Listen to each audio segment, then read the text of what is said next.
everybody, it's Valerie from Valerie Wallace-9 and I'm here in Orono, Maine in my basement studio, 04473. It's 10 o'clock, Tuesday, June 30th, and today we're going to do a drawing like a little picnic.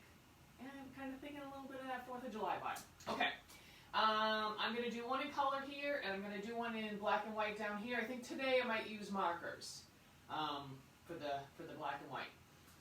Let me make sure that I'm on because I'm here all by myself today and I want to make sure that I'm not talking to nothing. I am here. Yes, okay, alright, let's do it.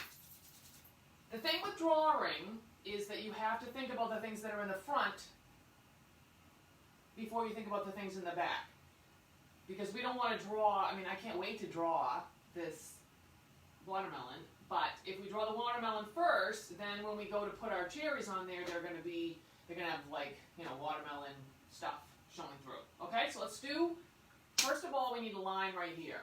Okay, so I'm going to use gray for that. All right, I'm going to go up about, I don't need a ton. There's lots of stuff going on up here. This is kind of boring. I don't want half my page to be the stripes, right? So I'm going to go around here, maybe a third. And I'm going to go across. If you have trouble with that, make a dot here, make a dot here. See if those are lined up and then connect. Okay, that'll help you get a horizontal line on there. Okay, if it's tippy, it might be kind of funny. It might look like it's going to fall over or something. Okay? All right. Let me do that down below here too as well. This is a little smaller paper, so I have to think a little smaller in my plan. Okay? Alright, the next thing I want to do is to put some cherries on there. So I'm going to use a nice dark purple, like this, for my pastel. I'm using oil pastels. And I will just start, there's 4 of them in a cluster here. So if I make them, you know, as big as a real live apple, my watermelon is going to either look really tiny or... yeah, it's going to look really tiny. So I have to keep that in mind a little bit, that cherries are a lot smaller than watermelon, right? So I'm going to go, but I don't want to do too small. You can always add more too. So I've got one here. I'm going to have one with a little space. I'm not sitting them right on the line because then they would fall off the table because that's right at the corner of the, I mean right at where the table turns, okay? I have another one back here that is overlapped and that helps to show space. If anytime one thing is in front of another and cuts it off, then you automatically know, you know, it's one's behind the other. You learned that when you were a baby playing with toys on the floor. Okay, and then another one here maybe, nice circles. Don't worry about the stems, okay? We'll put the stems on at the very end because we're going to draw them over things. And they're dark and we'll be able to see them. Okay, this one, we're getting over a little space maybe, like this. And then another one over here maybe. Okay? Alright. I'm not going to color them all in just yet. Let's set up a little bit of a lighting situation where the light's coming from here. So what you're going to do is have a little, like kind of a crescent moon on the bottom part here. This way, not only do you show a little bit of form, but you also get to use more colors, and that's really what is fun, I think. Okay? Alright, so I'll do that again down here. Let's see. This one, this one, this one, this one, another one here, another one here, and another one over here. Okay?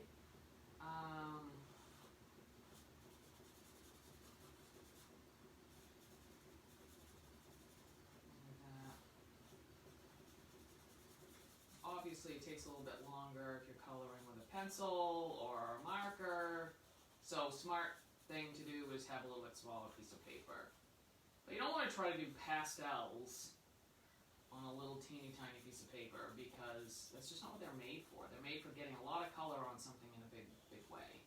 Kind of like painting, only without all of the other work involved with paint, with water, and brushes and all that kind of stuff. Oh, by the way, If you do want to make a donation, there's a little link below the video, and you can do that if you'd like to. Okay, you can just click on that and take you right to my website. All right, I'm also on Venmo. All right, let's go to watermelon. Okay, so we can't really do the sky until we've at least saved the spot for the watermelon. Okay, I think what I'm going to do is use green. Okay, actually, you know what? Yeah. Okay, I'm going to take this light green. Yeah, that'll work. Okay. I didn't really figure out the order. Usually I paint this. Yeah, this will be fine. I've got a super light green. I am going to use that even up here on this to draw this line in here because I know that my red will cover it. But choose, it'll be alright even if you have a little bit darker green. Okay, so what has to happen is that the cherries are in front, so this bottom of the watermelon can't be lower than your cherries. Okay, they're not super big, so it doesn't have to be a lot higher, but it has to be a little bit. So what I'm going to do is I'm going to draw a little bit here, and I'm going to draw this up.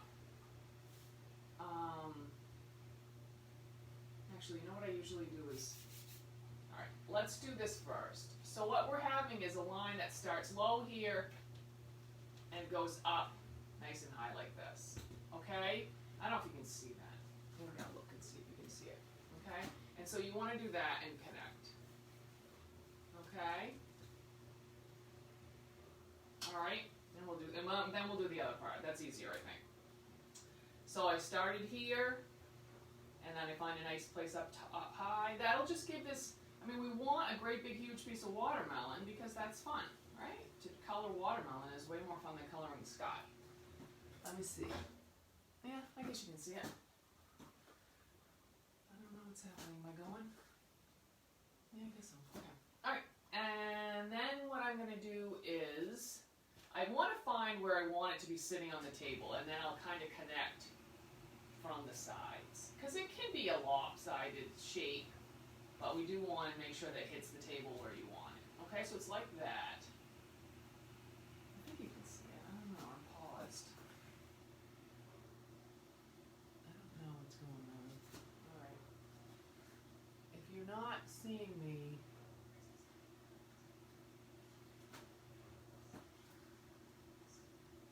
I gotta turn it off. Oh, okay. All right. I guess I'm going. All right.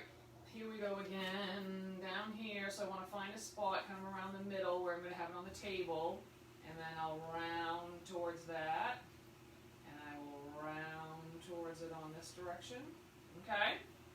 While I have this super light green in my hand, I'm going to do the rind part. Okay, so what I'm going to do is I'm going to start right here, because it can get confusing.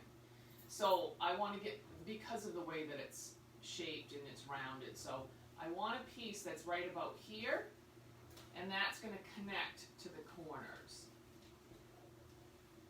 All right, and then I'm going to make it thicker going down, because I kind of took off quite a bit. All right, so I'll make a nice big thick piece like that. Okay. Again, so I'll do that down here. I'm going to start down here, and then I'll connect it to the corner. Okay, and then it has and then the same thing, I'll start wide down here, and then I'll let that get skinnier as it goes up the sides.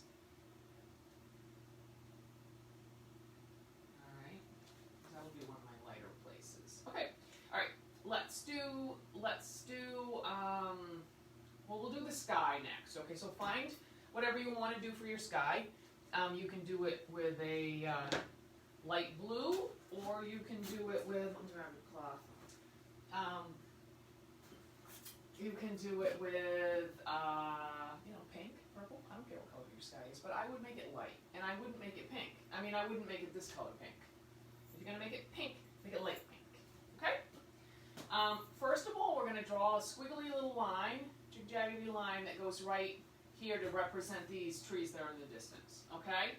And I'm going to have that come, actually, yeah, well, I can do that first. So I'll just make a jig-jaggedy line that goes like this, and then I want that to come out on the other side. And the other line I need is, I guess I'll do that next. I'll do that with the green. Okay, now I'm going to do my sky. If I don't want to color the whole entire sky in blue, then I want to put some clouds on, because then I can use the white of the paper as the clouds. Okay, so notice that this is, none of them do you see the whole entire cloud, right? These are getting cut off by the top, and this one's getting cut off by the watermelon. So I want to make a wiggly shape up here, a wiggly shape here, maybe one that comes out of from behind my watermelon, and then maybe a little guy over here.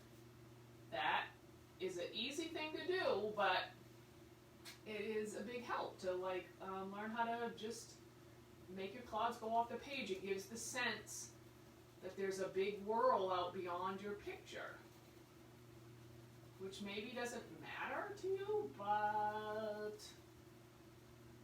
don't know, I guess it doesn't matter. I love this color. Oh, God. Can you tell? If you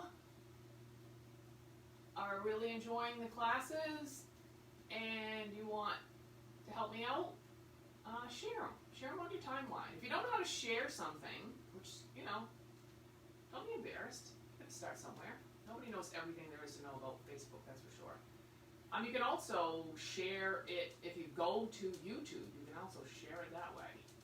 But there's a little arrow and it says share. And when you click on that, it will give you options of who to pick.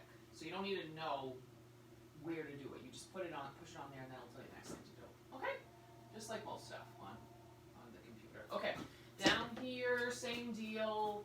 I'll make a squiggly line for my trees. And I will make, it's a little trickier because I don't know if I want to go this dark with my sky with this black. So this is, I'll do a little cross hatching in here, but I don't know if I want to waste a ton of time doing it. Oh, my car's done. I can hear him talking. Oh, I don't know, maybe it's not done. She's not just saying your car's ready to be picked up. Okay, all right. Actually, I think maybe it's Tina from the doctor's office. Okay. I like green to do my trees that are back here. So now I'm going to set up the horizontal line here. So it can't be, down here. This is too, I guess it could be right on the bottom of wherever your watermelon is. But that's a lot of trees. And we want to have some stripes for our thing. So I'm going to put it right about here. So the little bit of that cherry pops up above it. And then over here, let's see if these are even. Close enough. Okay. And then I'll color this in.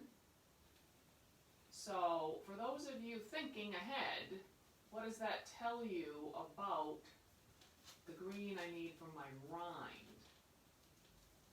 All right, does it need to be light or dark? Or, well, not my rind, but the skin, the watermelon skin. That's kind of gross. But they do have, that's what you call it, right? You call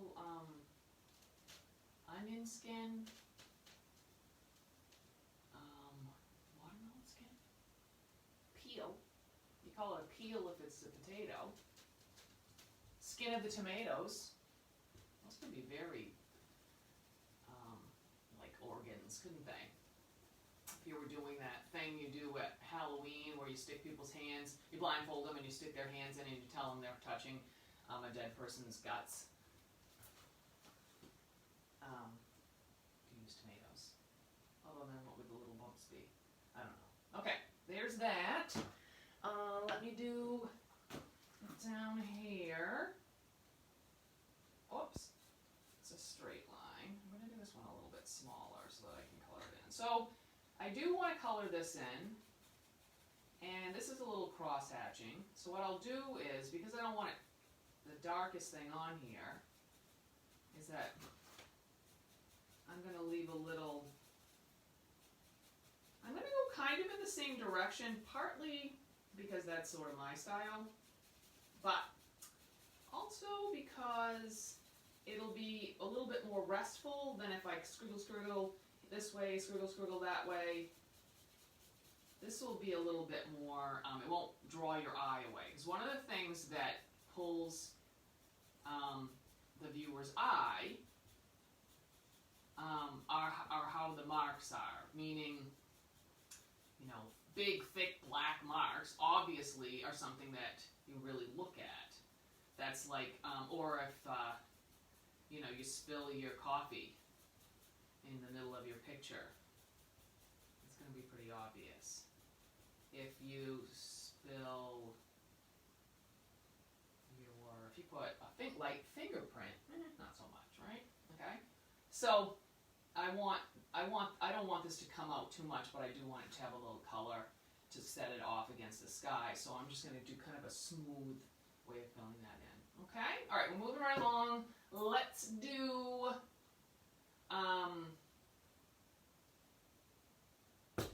Watermelon. Let's do it. Let's go. All right. I have this beautiful color, and it is called Carmine. This is not what I would call Carmine, but me and the Van Gogh people have different opinions. But of course, they probably know better than I do, so I'm not gonna worry about it. When I do this, though, okay, make sure you're coloring over this line. You shouldn't have any trouble if it's pretty light. Even if it's dark, even if it's dark green, still color over it because it will just make the red a little darker, but that's okay because there is a little bit of darkness up there, okay? And then I'm going to come right along my rind here. The color of a watermelon is pink, but in reality, it's kind of a reddish, yellowish pink. But if you want to color it pink, you know, people do that all the time. When I was a kid, I had a set of shirts that had like summer foods on them. And one of them was watermelon. And one of them was corn on the cob. I can remember them. And they were pink and they were yellow. Maybe, I think they had a green one. Maybe not. I wore it all the time. Probably when I was about 10. All the time. It said something, I think, too. Okay. Alright, so on this one, what did I do? I can't remember what I did yesterday. I guess I have to put a little bit on there. I think what I'll do is this. I'll take this smaller one, okay? I'll try to do this super quick. But it does have to have a little color, doesn't it? Only this one is running out of ink. Okay. Let go of some, can't get that anymore. Hopefully this one has some because I didn't test them out. Not very much. Let's see. I have a new one in a package. I definitely recommend, you know, the nice Pentel, or what's another, not Pentel, you know, real good drawing pens. Get them that are waterproof though, okay? That's one thing about a Sharpie is it's waterproof because you, look, I just put this out of the box. That's not good. Maybe I shouldn't be recommending Sharpies. But that's okay too. Sometimes it's nice to have one that doesn't have a lot of ink because then you can get a lighter shade. They're worth keeping around sometimes. A lot of times markers are very dark. We find when Daphne and I go to buy, oh my god, it doesn't come out at all.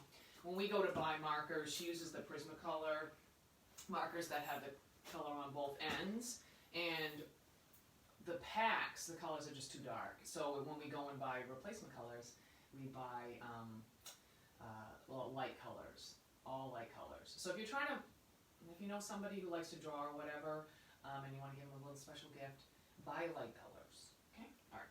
You can always make light colors darker, but it's hard to go the other way. All right, so let's do a little bit of a dark green in here. So I've got this kind of, what am I calling it? Olive green. All right? It does have a little bit of light green. So before you color all that in, let's go around the outside here. I'm trying to not look miserable while I'm doing this, so I'm trying to smile while I do it, and it's really, really hard.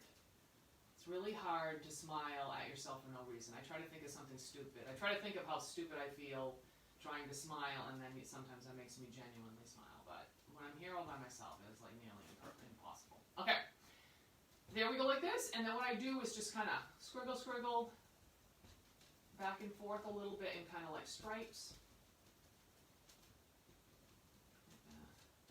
Because I don't want to look miserable, because I'm not miserable, I'm having a great time, but I don't look that way. I try not to. My daughter Ruby has to do videos all the time. She's a photographer, and she does all these great instructional videos that you can see on YouTube. And she has gotten really good at being able to smile. I'm impressed. Of course, she's also very happy and beautiful, so. There we go. Alright. There's that. I'll have to do a little down here. I'll go a little heavier because this I'll just leave a little bit light behind. But right where I'm meeting up against the trees here, I definitely want it to offset it. Okay.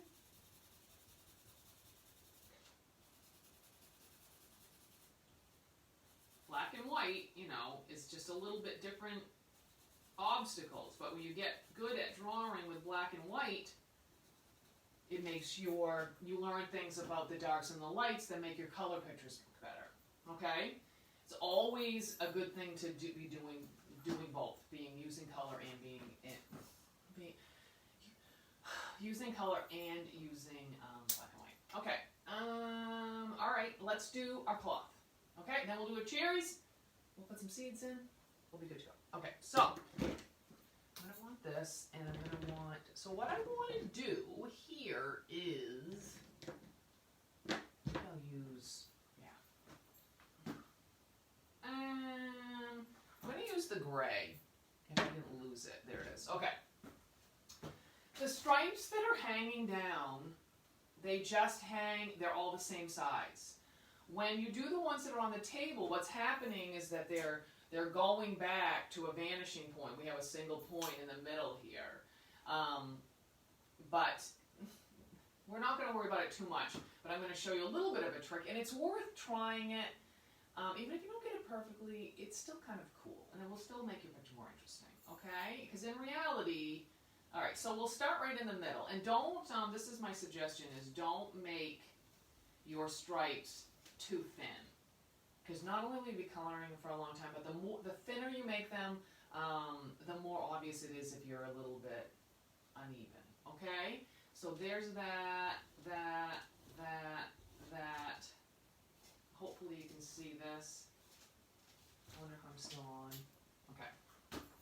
Now, the ones in the middle, you can do basically going straight up. Okay? Do that. I'll do the ones down here while I get caught up. Right here. Yeah, I think I am still here. Daphne had to go do her internship. She's working for Angel Rocks, clothing designer out of Bedford. Okay. All right. Now, all the ones that are on this side are going to slant a little bit this way. All the ones on this side are going to slant a little bit this way. It doesn't have to be a lot. It's just a little. Okay, just for eyeballing it. It would, you know. We've done some perspective drawings where you could probably use a ruler. So right here, I mean, there's stuff in the way too, but this is going to slant a little bit this way. Then I can't draw because the cherry's in the way.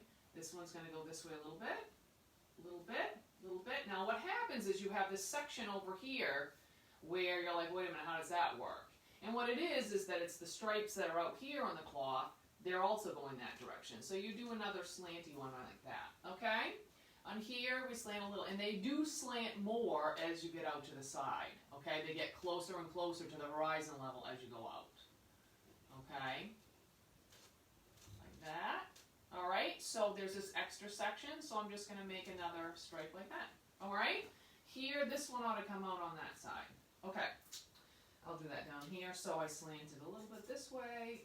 Like I said, if you slant a lot and then it's a little awkward looking, it's still good, still good.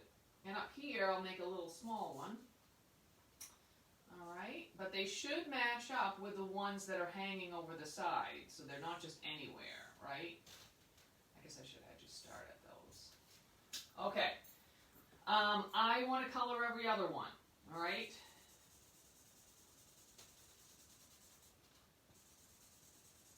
Start on the section that hangs down, whatever color. If you're going to use blue, use your the darkest blue you think you want to use for the pieces that are hanging down.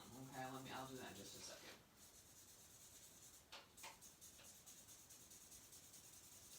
Like that.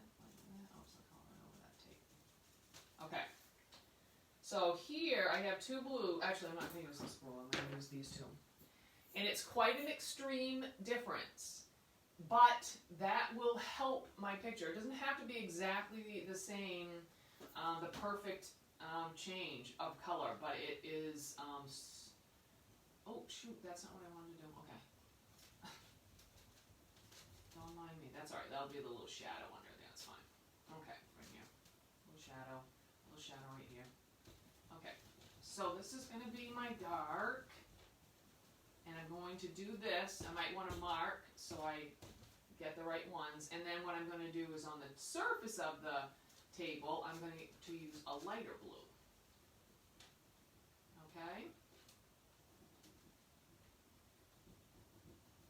And it just, now you've got overlapping, like this, where you have one cherry in front of another, you have the cherries in front of the watermelon, you have the watermelon in front of the trees. These are all overlapping. These things show space, make it look like your picture has 3 dimensions, meaning it has a thickness to it, not just a height in the side to side, okay? Took me a long time to wrap my mind around that, for sure. I mean, I could see it, but I didn't understand how to call it that. Sometimes I'm a little slow on the uptake. We also have this perspective where we're converging these lines. That's a great way to show space. And also this change in value that we have, or a lighting situation where we have the surface of the table lighter than, and having it, what's hanging down on the side be in shadow. All right? So many things. I love to do something very simple with just a couple of little bits like that because they're really easy, and then the next thing you know, your picture looks way more complicated than it is. And I'll find that happens with painting classes when I pick the image and people will just say, oh, I can't draw that, that's too complicated. And it's just because I've employed a few simple, really simple things, but it just makes it look harder. And I'll always say, don't worry, it's not any harder than you think, than this one. And sometimes the ones where they really leave you to like blend your colors all on your own, and it looks so simple, is actually really hard because you really need to know how much of every color you need to put on, and you have to be able to like have confident brush strokes, whipping around in the sky or whatever, and those are things that take a little practice to develop. So sometimes having some shapes to just fill in is actually a lot easier. Okay.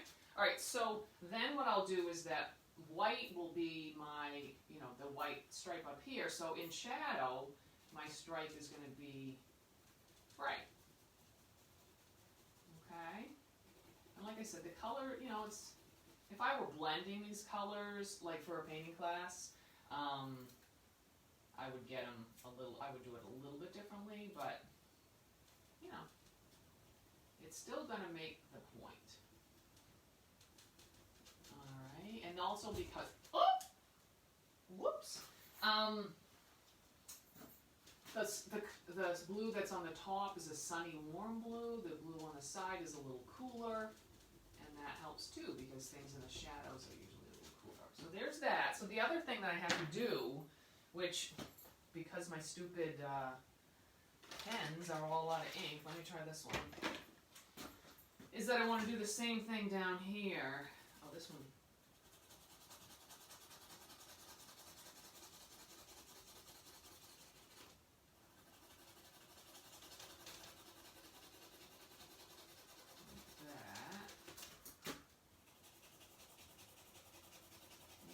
Why are they all drying? Oh! Alrighty.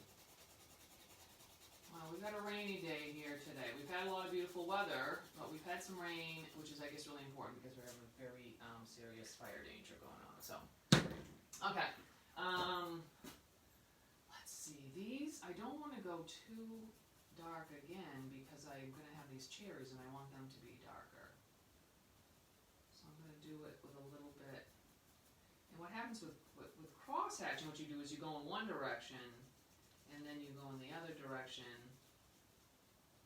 and say like right here, I keep going in like different directions until I filled it in almost black, because there's a shadow here underneath my thing, but I'm not going to worry too much about that today. Okay. There we go.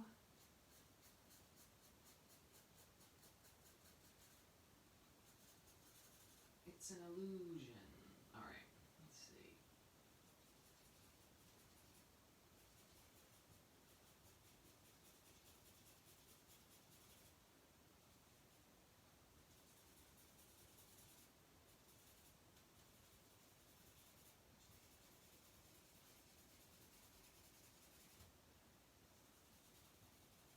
There we go. Now maybe I'll make this a little darker right in here.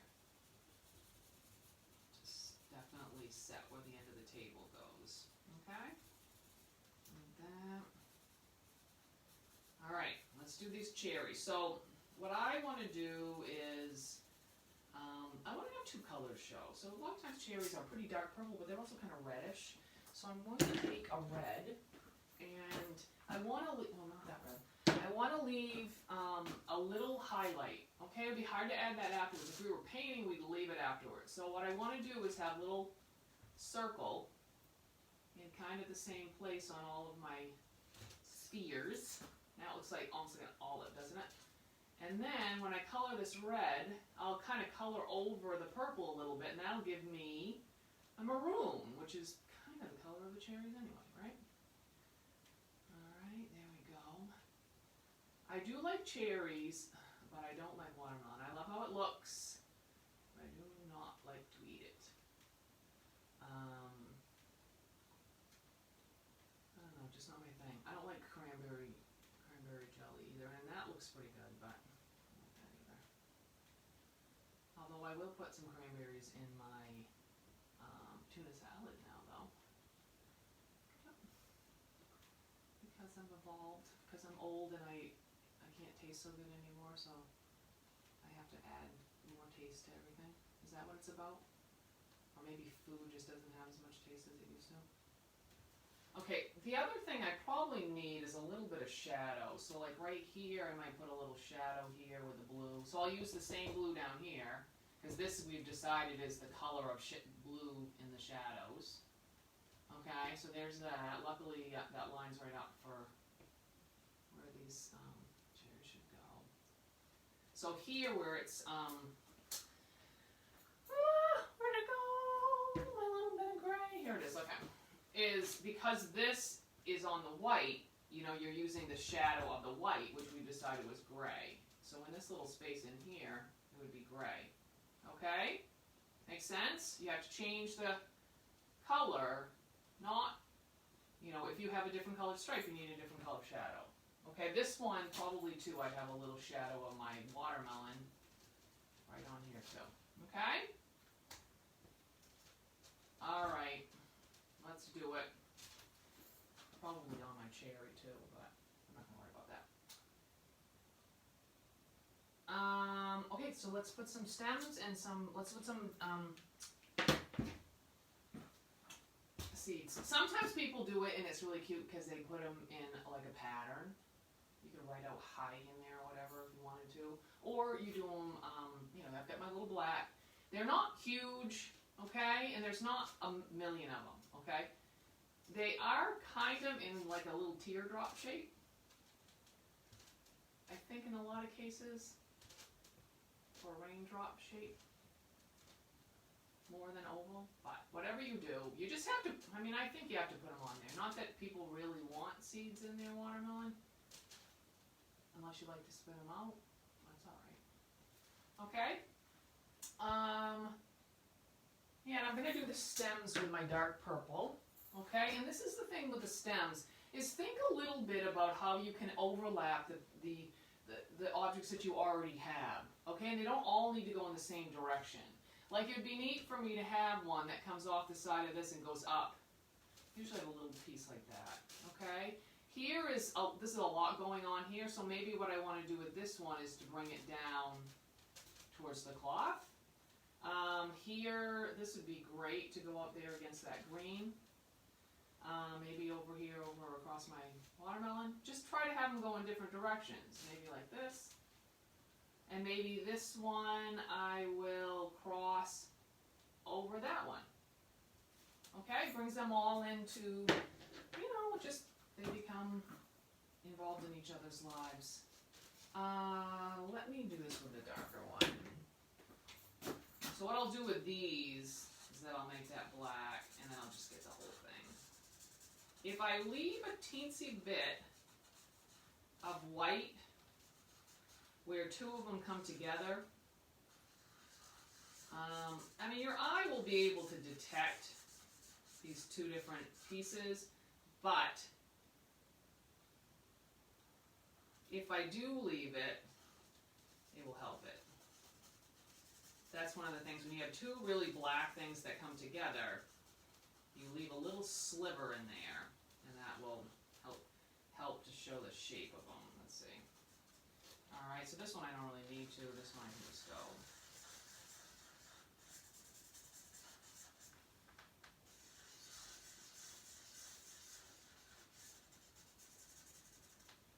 They look like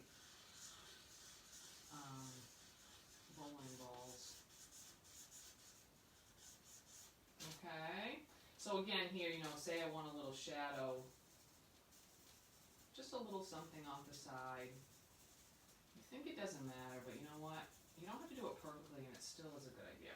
Okay, so these, again, I want to think about where it makes the most sense, where you're going to actually see them.